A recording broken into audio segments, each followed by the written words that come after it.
సత్యసాయి జిల్లా కదిరిలో మహాత్మా జ్యోతిరావు పూలే 200వ జయంతిని ఘనంగా నిర్వహించారు. ఎమ్మెల్యే కందికుంట వెంకటప్రసాద్, కూటమి నాయకులు పూలే విగ్రహానికి పూలమాలలు వేసి నివాళులర్పించారు. ఆయన భారతదేశంలో అంటరానితనం, సామాజిక రుగ్మతలపై పోరాడిన తొలితరం విప్లవ యోధుడని గుర్తు చేశారు. ఇక బాలికలు, మహిళల విద్యా వికాసం, వితంతువుల హక్కుల కోసం కృషి చేసిన గొప్ప సంఘ సంస్కర్త మహాత్మా జ్యోతిరావు పూలే అని కొనియాడారు.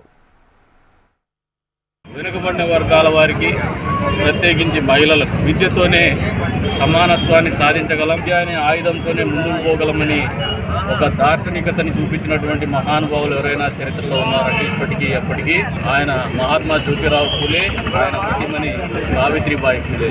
వారి జీవితము ఎప్పటికి కూడా మాలాంటి వాళ్ళందరికీ కూడా ఆదర్శం. ఈ రోజున వెనుకబడిన వర్గాల వాళ్ళు కొంతవరకైనా ముందుకు రాగలుగుతున్నామంటే అది వారు చూపించినటువంటి బాట, వాళ్ళు చూపించినటువంటి స్ఫూర్తి, వాళ్ళ ఆశయ సాధనకు కట్టుబడి ముందుకు పోతున్నటువంటి పరిస్థితి.